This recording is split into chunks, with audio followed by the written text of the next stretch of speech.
Tuhan, salam sejahtera dalam kasih Tuhan kita Yesus Kristus. Mengucap syukur hanya kepada Tuhan. Oleh karena kemurahan dan anugerah Tuhan, saudara masih ada sampai pada hari ini.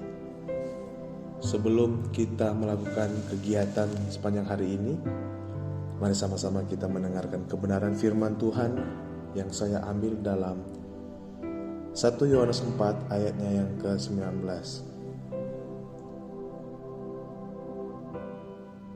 Di pagi hari ini saya akan berbicara mengenai iman. Tema renungan di pagi hari ini yaitu tentang iman. 1 Yohanes 4 ayatnya yang ke-19 saya akan bacakan firman Tuhan. Kita mengasihi karena Allah lebih dulu mengasihi kita.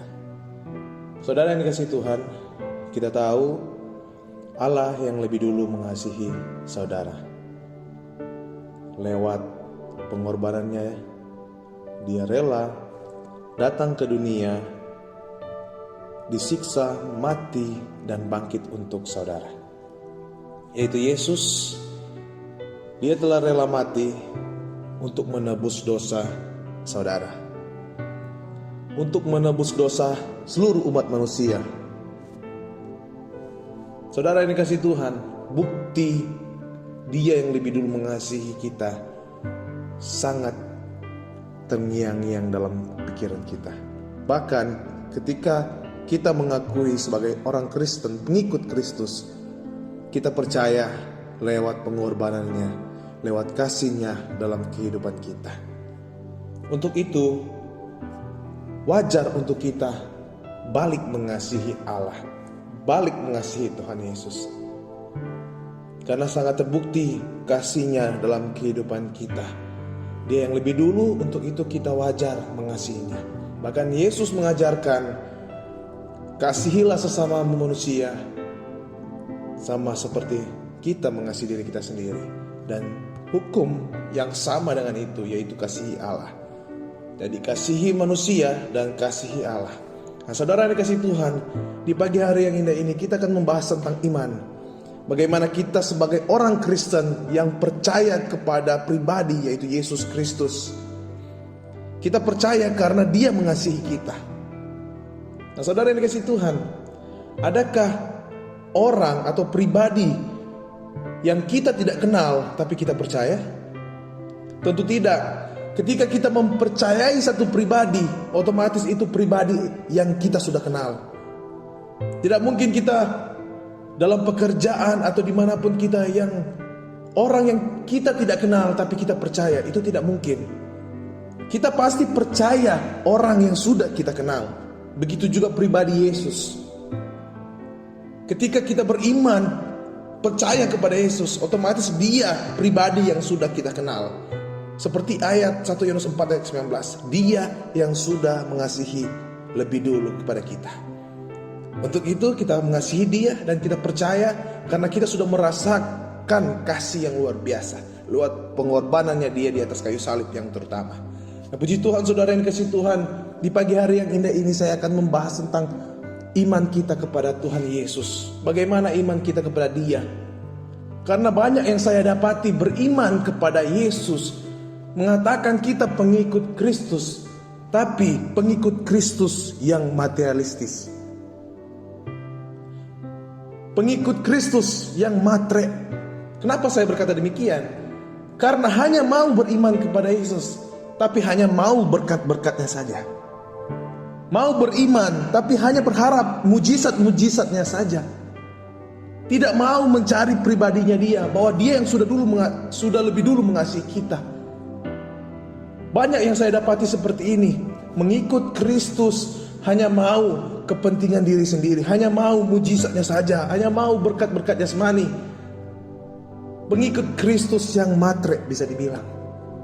Tetapi mari saudara yang dikasihi Tuhan, kita mengikuti Kristus, kita percaya kepada Tuhan hanya karena pengorbanannya, hanya karena bukti kasih cintanya kepada kita.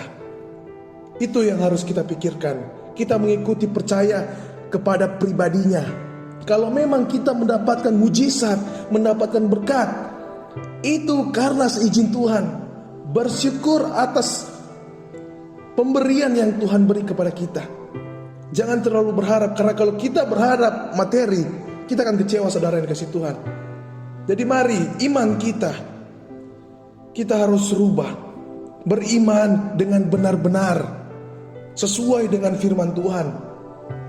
Jangan menjadi orang Kristen yang materialistis.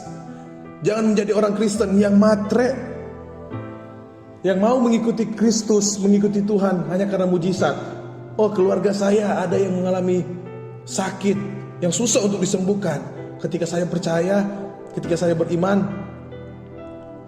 saya akan dapat mujizat. Benar, ketika kita beriman, percaya kepada Yesus, berdoa, kita akan dapat mujizat. Tetapi jangan sampai ketika kita berdoa, tiba-tiba Tuhan belum izinkan, kita mulai kecewa. Mana mujizat Tuhan? Kenapa saya sudah berdoa, beriman selama ini, Tuhan tidak jawab? Ini pengikut Kristus yang matre. Ketika kita mengikut Kristus, lihat pribadinya saudara. Dia yang sudah lebih dulu mengasihi kita. Kita harus mencontohi pribadinya. Jangan melihat soal-soal mujizat, apapun itu belakangan. Tuhan pasti akan memberikannya. Karena waktu Tuhan bukan waktu kita saudara. Dia yang atur. Kita tidak bisa menyelami pekerjaan Tuhan. Ikuti saja alur Tuhan. Ketika kita beriman kepada Dia, sungguh-sungguh percaya bahwa Dia yang lebih dulu mengasihi kita saudara. Ingat kata kasih. Kasih itu tidak memandang, apalagi kasih Tuhan kepada kita. Masa Dia sudah mengorbankan dirinya, masa Dia tidak bisa membuat mujizat untuk kita? Dia pasti bisa, tapi waktu Dia bukan waktu kita. Jadi ikuti saja Tuhan. Jangan menjadi orang Kristen pengikut Kristus yang hanya tunggu-tunggu mujizatnya saja, tunggu-tunggu berkatnya saja. Ketika Tuhan menunda atau Tuhan tidak mengizinkan berbuat suatu hal yang mujizat kepada keluarga kita, kita mulai kecewa. Kita mulai berkata, mana mujizat Tuhan selama ini saya mengikuti Tuhan? Jadi selama ini kita mengikuti Tuhan hanya karena mujizat saudara? Jangan seperti itu saudara yang kasih Tuhan. Kita mengikuti Tuhan karena pribadinya, yang sudah menyelamatkan saya dan saudara, yang sudah memperhatikan kita selama ini. Ketika Dia mati, bangkit, naik ke surga, Dia menitipkan dalam kisah para rasul, penolongnya itu Roh Kudus. Roh Kudus itu padahal dirinya sendiri. Itu tandanya sampai saat ini Dia tidak pernah meninggalkan saudara dan saya.